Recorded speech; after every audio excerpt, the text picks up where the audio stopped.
నమస్కారం సహస్ర 9 న్యూస్ వార్తలకు స్వాగతం. నా పేరు లక్ష్మి. వార్తల్లో ముందుగా హెడ్లైన్స్. విజయసాయిరెడ్డిపై కేసులు నమోదు చేస్తాం. తప్పులు బయటపడుతున్నాయని ఇష్టానుసారం మాట్లాడుతున్నారన్న మంత్రి అనిత.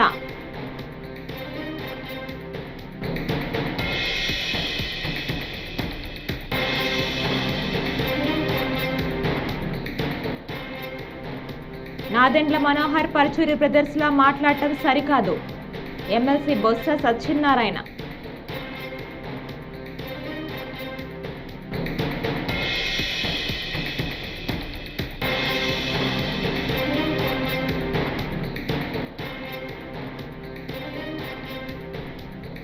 తెలంగాణ అసెంబ్లీ వద్ద ఉద్రిక్తత. పోలీసుల అదుపులో కేటీఆర్, హరీష్ రావు.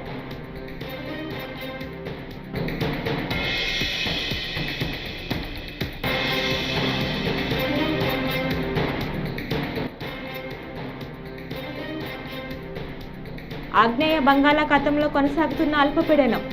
ఏపీకి వర్ష సూచన.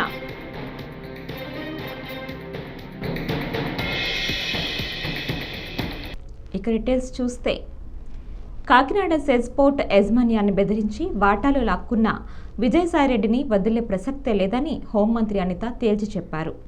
దోపిడీ బయటకొస్తుందనే భయంతో సీఎం చంద్రబాబుపై నోటికొచ్చినట్లు మాట్లాడితే సహించబోమని హెచ్చరించారు. విజయవాడ జిల్లా జైలును సందర్శించిన హోంమంత్రి అక్కడ పరిస్థితులు, సదుపాయాలపై ఆరా తీశారు. జైల్లో ఖైదీలందరి పట్ల ఒకేలా వ్యవహరించాలని, నిబంధనలు తప్పితే చర్యలు తీసుకుంటామని ప్రకటించారు. నేను ఒకటే చెప్తా డిపార్ట్మెంట్ వాళ్ళకి కానీ ఎవరికైనా అంత మన వాళ్ళ ఉద్యోగాలకి ఇబ్బంది కలిగేటంత పరిస్థితులు ఏ ఉద్యోగం కూడా తెచ్చుకోకూడదు. నేను అదే విషయాన్ని చాలా క్లియర్గా చెప్పాను. అంటే ఏమీ చేయలేక అతగాడి తాలూకా తప్పులు బయటపడుతున్నాయి. ఏదైతే అతగాడు ఆ పోర్టుని 6,000 కోట్ల రూపాయలు ఉన్న పోర్టుని 594 కోట్ల రూపాయలకి ఎలాగైతే పీకల మీద కత్తిపెట్టి రాయించుకున్నాడో ఆ విషయాలన్నీ ప్రజలకు తెలియచేయడం అయింది. అదేవిధంగా ఇందులో వైవి సుబ్బారెడ్డి అల్లుడు కూడా అందులో ఇన్వాల్వ్ అవటం, విజయసాయిరెడ్డి అందులో ఇన్వాల్వ్ అవటం.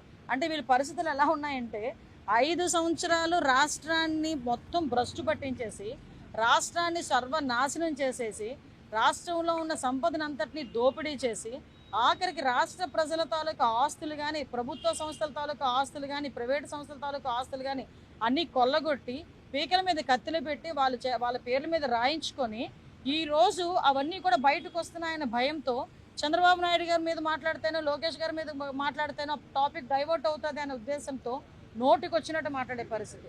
నేనేమంటానంటే, ఒకళ్ళ గురించి మాట్లాడేటప్పుడు 2 రకాలుగా ఆలోచించుకోవాలి.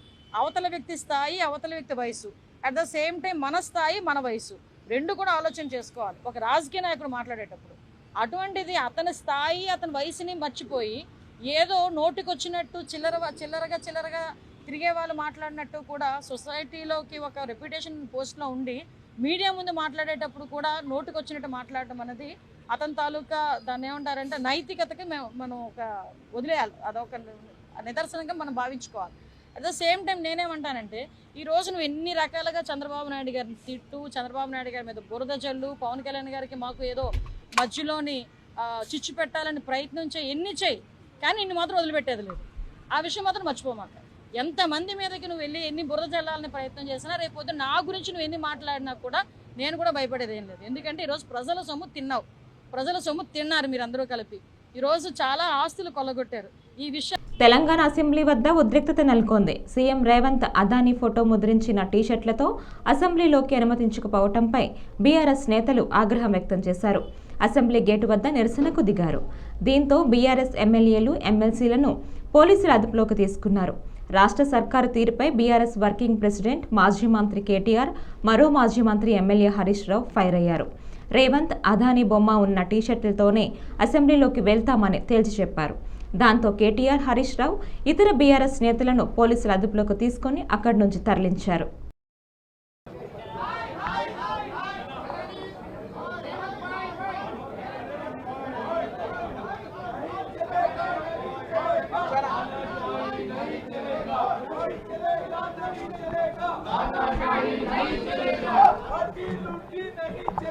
नहीं चलेगा, नहीं चलेगा, रोटी लूटी नहीं चलेगा, नहीं चलेगा नहीं चलेगा नहीं चलेगा नहीं चलेगा नहीं चलेगा नहीं चलेगा नहीं चलेगा नहीं चलेगा हाय हाय कांग्रेस तल्ली वद्दुरा कांग्रेस तल्ली वद्दुरा कांग्रेस तल्ली वद्दुरा कांग्रेस तल्ली वद्दुरा जय तेलंगाना जय तेलंगाना तेलंगाना विद्यार्थी अमर वीरुలకు तेलंगाना विद्यार्थी अमर वीरुలకు तेलंगाना विद्यार्थी अमर वीरुలకు तेलंगाना तल्ली मुद्दुरा तेलंगाना तल्ली मुद्दुरा तेलंगाना तल्ली मुद्दुरा हाय हाय हाय हाय हाय हाय हाय हाय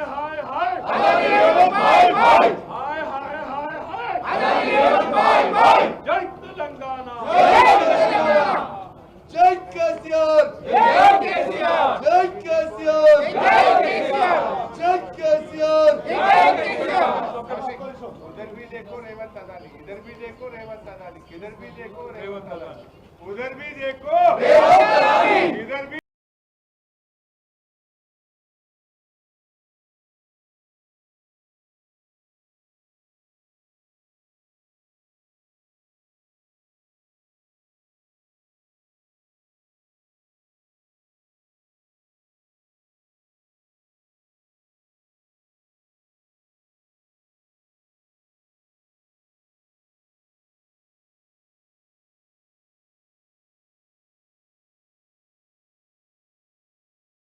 కోట్లు 6,000 కోట్లు ఈఆర్సీ ఇచ్చిన ఏదో ఫైండింగ్స్ ఉన్నాయో అది ప్రభుత్వమే చెల్లించాలని ప్రభుత్వమే దాన్ని సర్దుబాటు చేయాలని ఇచ్చిన ఆర్డర్ని మరి రోల్ బ్యాక్ చేసుకోవాలని మరి డిమాండ్ చేస్తూ అన్ని ఎస్సీ ఆఫీసులు అన్ని జిల్లా ఎస్సీ ఆఫీసుల దగ్గరికి వెళ్ళి వాళ్ళకి వినతిపత్రం ఇవ్వాలని మరి నిర్ణయించాం.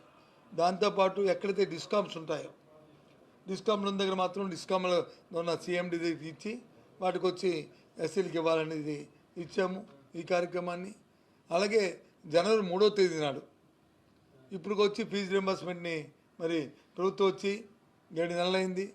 మరి గత ప్రభుత్వంలో ఆగ్రబాద్ ఇవ్వాల్సి వచ్చిన దాన్ని కూడా మరి రిలీజ్ చేద్దామంటే ఎలక్షన్ టైంలో చేయకూడదని అప్పుడున్న మరి ఎలక్షన్ కమిషన్ కానీ లేదు ఇప్పుడు ఈరోజు అధికారంలో ప్రభుత్వాన్ని ఆ రోజు ఎన్నికల్లో పిటిషన్ పెట్టి దాన్ని ఎవరికంటే ఆఫ్ చేసిన నేపథ్యం. ఇప్పుడు వచ్చి మొత్తం అంతా కలిస్తే అప్పుడే మూడు వాయిదాలు అయిపోయింది, 4వ వాయిదాకి వచ్చేస్తుంది. ఇప్పుడు వచ్చి రిలీజ్ చేయడం వల్ల మరి విద్యార్థులు అంత ఇబ్బంది పడుతున్నారు. కాలేజీల్లోనే వచ్చి మరి ఫీజు కడితే కానీ పరీక్షలు కూర్చొని చెప్పి మరి చెప్తున్న పరిస్థితిని కూడా మరి ప్రభుత్వం దృష్టి తీసుకొచ్చి వెంటనే 3వ తారీఖు లోపల మరి వాటిని ఇవ్వాలి. దాని మీద కూడా 3వ తారీఖు నాడు దానికి వారికి ఒక వినతిపత్రం కలెక్టర్కి ఇవ్వాలని ప్రభుత్వం ఒత్తిడి తీసుకురావాలని మరి ఈ కార్యక్రమాన్ని కూడా మనం ఉద్దేశించిన విషయాన్ని మరి దానికోసం జిల్లాలో ఉన్న అందరూ జిల్లా పార్టీ అధ్యక్షులు, గౌరవ శాసనసభ్యులు, అలాగే గౌరవ శాసనమండలి సభ్యులు, అలాగే గౌరవ పార్టీ ఇన్ఛార్జీలు. తూర్పు హిందూ మహాసముద్రాన్ని ఆనుకొని ఆగ్నేయ బంగాళాఖాతంలో నిన్న ఏర్పడిన అల్పపీడనం కొనసాగుతోంది. ఈ నేపథ్యంలో ఏపీ విపత్తుల నిర్వహణ సంస్థ రాష్ట్రానికి వర్ష సూచన చేసింది. ఈ నెల 11, 12వ తేదీల్లో రాయలసీమలో కొన్ని చోట్ల భారీ వర్షాలు కురిసే అవకాశం ఉందని, మరికొన్ని చోట్ల మోస్తారు వర్షం కురిసే అవకాశం ఉందని, మరికొన్ని చోట్ల భారీ వర్షాలు ప్రాంతాల్లో మోస్తారు వర్షాలు కురిసే అవకాశం ఉందని ఏపీ ఎస్టీఎంఏ వివరించింది. రేపు రాష్ట్రంలో పొడి వాతావరణం ఉంటుందని తెలిపింది. కాగా రాగల 24 గంటల్లో ఈ అల్పపీడనం పశ్చిమ వాయువ్య దిశగా పయనించి మరింత బలపడుతోందని ఐఎండీ అమరావతి విభాగం వెల్లడించింది. ఇది బుధవారం నాటికి నైరుతి బంగాళాఖాతంలోకి ప్రవేశిస్తోందని తెలిపింది. ప్రస్తుతం అల్పపీడన ప్రాంతానికి అనుబంధంగా ఉపరితల ఆవర్తనం కూడా కొనసాగుతోందని వివరించింది.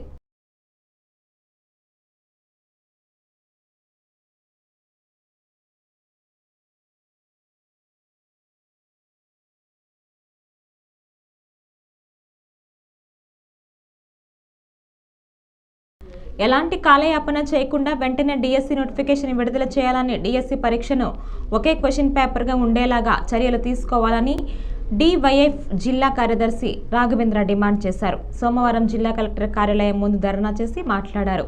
గత ప్రభుత్వం నిరుద్యోగులను నిర్లక్ష్యం చేయటం వల్లే ఇంటికి పరిమితం కావాల్సి వచ్చిందని, ఈ ప్రభుత్వానికి కూడా అదే గతి పట్టించుకుంటారా అని ప్రశ్నించారు. 3వ తేదీ మెగా షెడ్యూల్ నోటిఫికేషన్ విడుదల చేస్తామని చెప్పేసి మరి ఇప్పుడు కొత్తగా ఇంకో సమస్యను ముందుకు తీసుకొచ్చి ఎస్సీ వర్గీకరణ కోసం ఇసుక కమిషన్ వేసానంటున్నాడు. కమిషన్ వేసి నెల 10 రోజులైనా అది పని కూడా సరిగా మొదలు కాలేదు. కావాల్సినటువంటి డేటా ఎస్సీ వర్గీకరణ కావాల్సిన డేటా అంతా కూడా ఈరోజు రాష్ట్ర ప్రభుత్వం దగ్గర ఉంది. గత ప్రభుత్వమే క్యాస్ట్ బేస్డ్ సెన్సస్ చేసింది.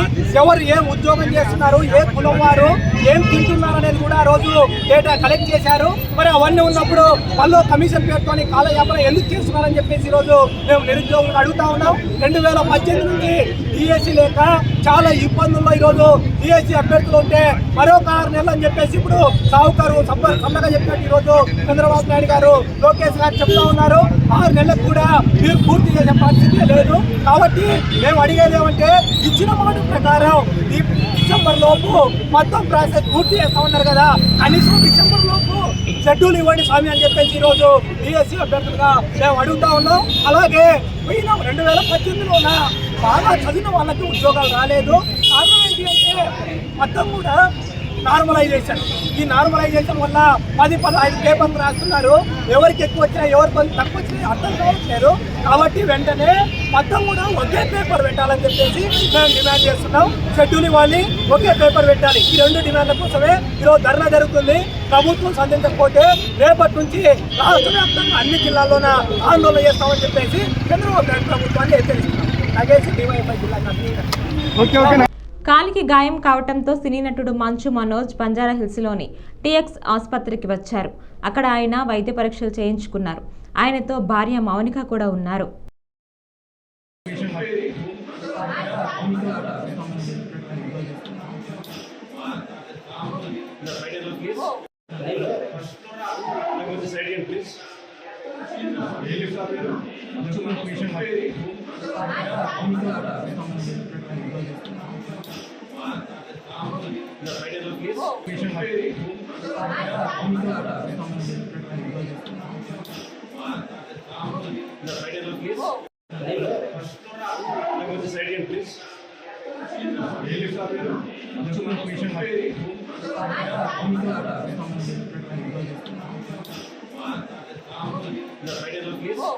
ప్రజాపాలన విజయోత్సవాల్లో భాగంగా ఆదివారం సాయంత్రం ట్యాంక్ బండ వద్ద నిర్వహించిన ఎయిర్ షోను ప్రారంభించారు.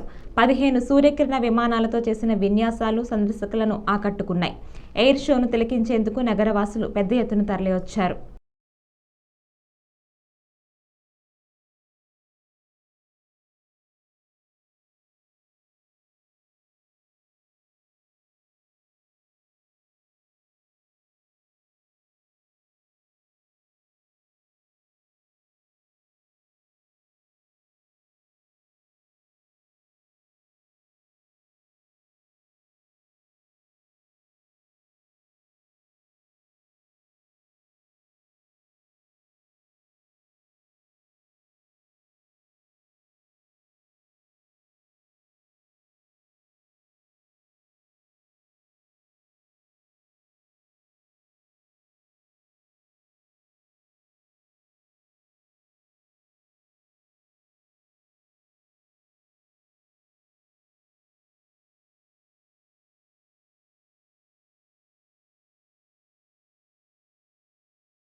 కాకినాడ కార్పొరేషన్ ఇంజనీరింగ్ విభాగంలో పలు విభాగాల్లో పనిచేస్తున్న కాంట్రాక్ట్ అవుట్సోర్సింగ్ ఉద్యోగుల సమస్యలను తక్షణమే పరిష్కరించాలని విధులు బహిష్కరించడం జరిగిందని Andhra Pradesh municipal engineering workers union అధ్యక్షులు బత్తుల శివశంకర్ పేర్కొన్నారు. సోమవారం కాకినాడ వాటర్ వర్క్స్ వద్ద ఆంధ్రప్రదేశ్ మున్సిపల్ ఇంజనీరింగ్ వర్కర్లు యూనియన్, కాకినాడ మున్సిపల్ కార్పొరేషన్ ఆధ్వర్యంలో ధర్నా కార్యక్రమం చేపట్టారు. కార్పొరేషన్ ఇంజనీరింగ్ కార్మికులందరూ కలిసి Andhra Pradesh municipal engineering workers union ప్రకటించిన సమ్మె పిలుపులో భాగంగా ఈ రోజు నుంచి కాకినాడ మున్సిపల్ కార్పొరేషన్లో పనిచేస్తున్నటువంటి వాటర్ సిబ్బంది, స్ట్రీట్ లైటింగ్ సిబ్బంది, సెక్యూరిటీ సిబ్బంది, అలాగే పార్క్ మజ్దూర్ సిబ్బంది, వర్క్ ఇన్స్పెక్టర్స్ వీళ్ళందరూ కలిసి ఏకాగ్రవంగా సమ్మెలో కూర్చోవడం జరిగింది. మరి ప్రధానంగా ప్రభుత్వం ఇంజనీర్ కార్మికుల రాష్ట్రంలో ఉన్నటువంటి 123 మున్సిపాలిటీలో ఉన్నటువంటి ఇంజనీర్ కార్మికులకు ప్రధానమైన సమస్యలు జీతాల విషయంలో ప్రభుత్వం వారు చొరవ తీసుకుని మా న్యాయమైన డిమాండ్లు నెరవేర్చాలని ప్రధానంగా టెక్నికల్, నాన్ టెక్నికల్గా పనిచేస్తున్నటువంటి ఈ ఇంజనీర్ కార్మికులకు, టెక్నికల్ కార్మికులకు 29,200 రూపాయలు, నాన్ టెక్నికల్కు 24,500 రూపాయలు అమలు చేయాలని మేము ప్రభుత్వాన్ని డిమాండ్ చేస్తున్నాం. అలాగే చనిపోయిన కార్మికులకు, విధి నిర్వహణలో చనిపోయినటువంటి కార్మికులకు 10 లక్షల రూపాయలు ఎక్స్గ్రేషియా ప్రకటించి వారి కుటుంబంలో ఒకరికి ఉద్యోగ భద్రత కల్పించాలని మేము న్యాయమైన డిమాండ్ చేస్తూ ఉన్నాం. అలాగే 15 సంవత్సరాలు పైబడి పనిచేస్తున్నటువంటి ఇంజనీరింగ్ కార్మికులందరూ కూడా క్రమబద్ధీకరించాలని మేము న్యాయమైన డిమాండ్ చేస్తూ ఉన్నాం. అలాగే ఆరోగ్యరీతిగా బలహీనమై అనారోగ్యం పాలైనటువంటి విధి నిర్వహణలో అనారోగ్యం పాలైనటువంటి కార్మికులకు 5 లక్షల రూపాయలు ఎక్స్గ్రేషియా ప్రకటించి వారి కుటుంబంలో ఒకరికి ఉద్యోగ భద్రత కల్పించాలని మేము న్యాయమైన డిమాండ్ ప్రకటన చేస్తున్నాం. అలాగే జీతభత్యాల విషయంలో వారి యొక్క పరిస్థితులను బట్టి, సీనియారిటీని బట్టి జీతాలు పెంచాలని మేము న్యాయమైన డిమాండ్లు తెలియజేస్తూ ఉన్నాం. కాబట్టి ఈ న్యాయమైన డిమాండ్లు ప్రభుత్వం తక్షణమే పరిష్కరించి మాకు ఇంజనీర్ కార్మికులకు కడుపు కోతను తీర్చాలని మేము ప్రకటన. ఉమ్మడి తూర్పు పశ్చిమ గోదావరి జిల్లాలో ఉపాధ్యాయుల ఎమ్మెల్సీ నియోజకవర్గానికి సంబంధించి Kakinada JNTU doctor BR Ambedkar central లైబ్రరీలో ప్రారంభమైన తొలి దశ ఓట్ల లెక్కింపు ప్రక్రియను సోమవారం జిల్లా కలెక్టర్ షణ్మోహన్ సగిలి సమక్షంలో ప్రారంభించారు. కౌంటింగ్కు హాజరైన ఎమ్మెల్సీ అభ్యర్థులు బొర్రా గోపిమూర్తి, డాక్టర్ కవల నాగేశ్వరరావు, పలుగు దీపక్, గంధం నారాయణరావు, నామల వెంకటలక్ష్మి పాల్గొన్నారు.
గ్రామాల్లో భూ వివాదాల పరిష్కారానికి ఈ నెల 10 నుంచి జనవరి 8 వరకు రెవెన్యూ సదస్సులు నిర్వహిస్తున్నట్లు రాజమండ్రి రూరల్ తహసీల్దార్ కుమార్ తెలిపారు. ఆదివారం ఆయన మీడియాతో మాట్లాడారు. రెవెన్యూ గ్రామాధికారుల సదస్సులో పాల్గొని 22A ఫ్రీ హోల్డ్ భూ ఆక్రమణలపై బాధితుల నుంచి ఫిర్యాదులు స్వీకరించి పరిష్కరిస్తామన్నారు. పరిష్కరించలేనివి నిర్దేశిత ప్రొసీజర్ ప్రకారం పరిష్కరిస్తామని తెలిపారు. వచ్చే నెల జనవరి 8వ తారీఖు వరకు కూడా రెవెన్యూ సదస్సులు ప్రతి గ్రామంలోని నిర్వహించడానికి సన్నాహాలు చేశారు. దాని నిమిత్తం ఆ గ్రామ స్థాయిలో ఒక్కొక్క రోజు గ్రామాన్ని బట్టి మనం ప్రతి టీము అంటే సర్వే ఆల్ దానికి ల్యాండ్కి సంబంధించిన అన్ని డిపార్ట్మెంట్లు కూడా అధికారులు దీనికి అటెండ్ అవుతాం. అటెండ్ అయినప్పుడు ఆ లోకల్గా ఎవరైతే మీరు ఉంటారో ఈ ప్రాబ్లమ్స్ ఉన్నాయో వాళ్ళు వచ్చి ఈ భూములకి సంబంధించి మీ యొక్క సమస్యని చెప్పుకుంటే అవి ఏ లెవెల్లో మేము పరిష్కరించగలమో తీసుకుని ఏలూరు ఏరియా సమితి ఆధ్వర్యంలో పాత బస్టాండ్ అంబేద్కర్ విగ్రహం వద్ద డిమాండ్స్ డే సందర్భంగా నిరసన కార్యక్రమం నిర్వహించారు. ఈ కార్యక్రమంలో సిపిఐ రాష్ట్ర కార్యదర్శి వర్గ సభ్యులు డేగా ప్రభాకర్ మాట్లాడుతూ దేశంలో కోట్ల రూపాయల అవినీతి ఆరోపణలు ఎదుర్కొంటున్న పారిశ్రామికవేత్త గౌతమ్ అదానీపై న్యూయార్క్ కోర్టులో 2100 కోట్ల అవినీతి ఆరోపణలు వచ్చాయని వాటిపై కేంద్ర ప్రభుత్వం నోరు మెదపకుండా మౌనంగా ఉందన్నారు. నమస్కారం. డేగా ప్రభాకర్, సిపిఐ రాష్ట్ర కార్యదర్శి వర్గ సభ్యులు. ఈరోజు దేశవ్యాప్తంగా డిమాండ్స్ డే పాటించమని సిపిఐ జాతీయ సమితి పిలిపించింది. అందులో భాగంగానే ఏలూరు ఏరియా ఆధ్వర్యంలో ఏలూరు పాత బస్టాండ్ అంబేద్కర్ గారి విగ్రహం వద్ద ఈ డిమాండ్స్ డే జరుగుతూ ఉంది. ప్రధానంగా అంబేద్కర్ గారి విగ్రహం దగ్గర పెడతానికి కారణం ఏమంటే, రాజ్యాంగానికి అంబేద్కర్ గారు కన్వీనర్గా ఉండి తయారు చేసిన రాజ్యాంగానికి అంబేద్కర్ గారు కన్వీనర్గా ఉండి తయారు చేసిన రాజ్యాంగానికి బీజేపీ అధికారంలోకి వచ్చిన దగ్గర నుంచి ఇప్పటిదాకా తూట్లు పొడుస్తూనే ఉంది. దానికి వ్యతిరేకంగా వామపక్ష పార్టీలు ఆందోళన చేస్తూనే ఉన్నాయి. రాజ్యాంగాన్ని రక్షించమని మేము కోరుతా ఉన్నాం. అట్లాగే ఏదైతే అదానీ ఉన్నాడో, మోడీ గారికి అమిత్ షా గారికి ముద్దుబిడ్డ, ఆయన సెబీ ఆధ్వర్యంలో విద్యుత్ ఒప్పందాలు చేసి ఆంధ్ర రాష్ట్రానికి సంబంధించి దీంతో పాటు ఇంకో 3 రాష్ట్రాలకి 2100 కోట్ల రూపాయలు లంచాలుగా ఇచ్చాడని చెప్పేసి న్యూయార్క్ డిస్ట్రిక్ట్ కోర్టు తేల్చింది. అందులో 1750 కోట్లు ఆంధ్ర రాష్ట్రానికే వచ్చాయని చెప్పేసి తెలుస్తూ ఉన్నారు. దానికి సంబంధించి సంయుక్త పార్లమెంటరీ కమిటీ వేసి విచారణ చేసి అందులో మీ ముద్దుబిడ్డ తప్పు ఉందా లేదా తేల్చి ఉంటే అరెస్ట్ చేయాలని చెప్పేసి కమ్యూనిస్ట్ పార్టీగా మేము డిమాండ్ చేస్తూ ఉన్నాం. దాంతోపాటు వీళ్ళేమో ముద్దాయిని వెనకేసుకొస్తూ అమెరికా భారతదేశ అంతర్గత వ్యవహారాల్లో జోక్యం చేసుకుంటుంది అదానీని అనడం ద్వారా అని చెప్పేసి. పెంటపాడు ప్రజా సంఘాల కార్యాలయం వద్ద రైతాంగ సమస్యలపై సమావేశం సోమవారం జరిగింది. జిల్లా రైతు సంఘం నాయకులు పాల్గొని మాట్లాడారు. బంగాళాఖాతంలో అల్పపీడనం ఏర్పడిందని, దాని ప్రభావం వల్ల మన జిల్లాలో కూడా వర్షాలు పడతాయని వాతావరణ శాఖ అధికారులు హెచ్చరికలు జారీ చేశారని తెలిపారు. కావున ప్రభుత్వం వెంటనే స్పందించి తేమ శాతం వెంటనే సడలించాలని, రైతులకు అవసరమైన సరుకులు ప్రభుత్వం వెంటనే సప్లై చేసి రైతులను ఆదుకోవాలన్నారు. ప్రజా సంఘాల కార్యాలయం రైతాంగ సంస్థల మీద సమావేశం ఏర్పాటు చేయడం జరిగింది. ఈరోజు వాతావరణ శాస్త్రవేత్తలు హెచ్చరిక చేస్తున్నారు. బంగాళాఖాతంలో తుఫాను పట్టింది, ఇక్కడ మన జిల్లాలో కూడా వర్షం ఉందని చెప్పి చెప్తున్నారు. అయితే గతంలో మనం చూసాం, ఆగస్టు నెలలో తుఫాను వచ్చి కొంత నష్టపరిచింది. ఇప్పుడు మళ్లీ తుఫాను అంటున్నారు. అయితే ఈ సంవత్సరం రైతు చాలా ఇబ్బంది పడ్డాడు. ఊడ్పు ఆకుముళ్ళు పోసిన కాడి నుంచి కూడా రైతుకి అధిక వర్షాలతో నానా ఇబ్బంది పడ్డాడు. ఆకుముళ్ళు కుళ్ళిపోయి, కొన్ని చోట్ల నాట్లు కూడా కుళ్ళిపోయి మళ్లీ ఆకులు పోసి మళ్లీ ఊడ్చాడు. ఆ చేలు ఇప్పుడు ఎనర్జీగా వస్తున్నాయి. మొన్న నవంబర్ నెలలో వచ్చిన తుఫానికి వచ్చేలు లేకపోతేలని కూడా పడిపోయి నేల అంటేసి ఉన్నాయి. ఇప్పుడు మళ్లీ తుఫాన్ అంటున్నారు. ఆ చేలు ఇప్పుడు కోతలకు వస్తున్నారు రైతు. అయితే ఇప్పుడు మళ్లీ తుఫాన్ వచ్చి వర్షం పడితే రైతు పరిస్థితి ఎక్కడికి వచ్చినాక మారుతుంది. ఈవేళ శాస్త్రవేత్తలు చెప్పినా లేదా వ్యవసాయ అధికారులు చెప్పినా ఏం చెప్తున్నా, ప్రతి గింజ కూడా మేము కొంటామని చెప్పంటారు వ్యవసాయ అధికారులు. అయితే ఈవేళ మనం చూసాం, ఈ జిల్లాలోనే ఈ పెట్టుబడి మండలంలోనే 150% మంది రైతులు ఈవేళ ప్రైవేట్ మార్కెట్లోనే దళాలు కొనుక్కున్నారు. కారణం ఏంటంటే ఈవేళ తేమ శాతం 17% ప్రభుత్వం చెప్తుంది. అయితే ఈవేళ వ్యవసాయ అధికారులు చెప్పినా, లేకపోతే వ్యవసాయ శాఖ మంత్రి గారు చెప్పినా, పౌర సరఫరా శాఖ మంత్రి గారు చెప్పినా తేమ శాతం మేము సడలించాం, మేము 25% వరకు తేమ శాతం మేము తీసుకుంటామని చెప్పి ఈవేళ పౌర సరఫరా శాఖ మంత్రి. ప్రకాశం జిల్లా కొమరోలు ఎస్ఐ వెంకటేశ్వర నాయక్ సైబర్ నేరగాళ్లతో అప్రమత్తంగా వ్యవహరించాలని హెచ్చరించారు. ప్రముఖ యూట్యూబర్ హర్ష సాయి పేరుతో సైబర్ నేరగాళ్లు చేస్తున్న ఫేక్ ఫోన్ కాల్స్తో జాగ్రత్తగా ఉండాలని అన్నారు. సైబర్ నేరగాళ్లు నమ్మించేందుకు వీడియో కాల్ చేస్తామని చెబుతున్నారని, దయచేసి వారితో వీడియో కాల్ మాట్లాడి సమస్యల్లో పడవద్దని తెలిపారు. అందరికీ నమస్కారం. ఈ మధ్య మీరు ఫేమస్ యూట్యూబర్ గురించి వినే ఉంటారు అందరూ. హర్ష సాయి అని చెప్పేసి ఈ బెట్టింగ్ యాప్ల ద్వారా చాలా డబ్బులు అందరికీ సాయం చేస్తున్నట్టు యూట్యూబ్లో కానీ సోషల్ మీడియాలో కానీ ఎక్కడ చూసినా కానీ హల్చల్ చేస్తూ ఉన్నాడు. అతను ప్రస్తుతానికి అతను అండర్ గ్రౌండ్లో ఉన్నాడు. ఓకేనా, ఎక్కడున్నాడో తెలియదు. ఈ హర్షసాయి పేరు చెప్పుకొని ఈ సైబర్ నేరగాళ్ళు కొత్త రకం నేరానికి పాల్పడుతూ ఉన్నారు. ఇప్పుడు ఏంటంటే హర్షసాయి ఇన్స్టాగ్రామ్ అకౌంట్ ఉంటుందండి ఒకటి. దాన్ని మనం ఏదన్నా కానీ ఇప్పుడు ఇంతకుముందు అతను హెల్ప్ చేసేవాడు కాబట్టి ఏదైనా సింపుల్గా హెల్ప్ మీ అనే ఒక మెసేజ్ పెడితే అతను అక్కడ నుంచి మనకు సైబర్ నేరగాళ్ళు ఆ మెసేజ్ చూసి మనకు కాల్ బ్యాక్ చేస్తారనమాట. కాల్ బ్యాక్ చేసి అతను హర్షసాయి అన్నట్టు మనతో మాట్లాడతాడు. అంటే వాడు హిందీలో మాట్లాడవచ్చు, ఇంగ్లీష్లో కూడా మాట్లాడవచ్చు. మనం హెల్ప్ చేస్తామండి, మీకు ఏం కావాలో చెప్పండి అని చెప్పగానే యాక్చువల్గా హర్షసాయి ఏం చేసేవాడు, డబ్బు పరంగా అందరికి హెల్ప్ చేస్తూ ఉండేవాడు. మీకు డబ్బు పరంగా హెల్ప్ చేస్తాం, మీకు ఎంత అమౌంట్ కావాలని చెప్పేసి వాళ్ళు మన అకౌంట్ నెంబర్ కానీ ఫోన్పే నెంబర్ కానీ ఖచ్చితంగా అడుగుతారు. వాళ్ళు మన అకౌంట్ నెంబరు ఫోన్పే నెంబర్ ఇచ్చిన తర్వాత వాళ్ళు ఏం చేస్తారంటే ఈ మధ్య మన అమెజాన్ పే అనేది ఉంటుంది. ఆ అమెజాన్ పేలో వాళ్ళు ఫేక్ ఒకటి డబ్బులు ట్రాన్సాక్షన్ చేస్తున్నట్టు ఒక ఫేక్ ఒకటి క్రియేట్ చేసి మనకు ట్రాన్సాక్షన్ చూపిస్తాడు. పే అయినట్టు మనకు ఒకటి రిసిప్ట్ లాగా చూపించేసి మనకు వాట్సాప్ చేస్తారనమాట. తర్వాత ఏం చేస్తాడు వాడు, మీకు ఆల్రెడీ అమెజాన్ పేలో అమౌంట్ పంపించానండి, మీరు అడిగినంత అమౌంట్, దీనికి కొంత ట్యాక్స్ పడుతుందని చెప్పేసి ఒక క్యూఆర్ కోడ్ పంపిస్తున్నాను మీకు. ఆ క్యూఆర్ కోడ్ను స్కాన్ చేసుకుని మాకు సమ్ అమౌంట్ ఇస్తే ఆ అమౌంట్ అనేది మీ అకౌంట్లోకి వచ్చేస్తాయని చెప్పి ఒక ఫేక్ న్యూస్. ఈ వార్తలు ఇంతటితో సమాప్తం. నమస్కారం.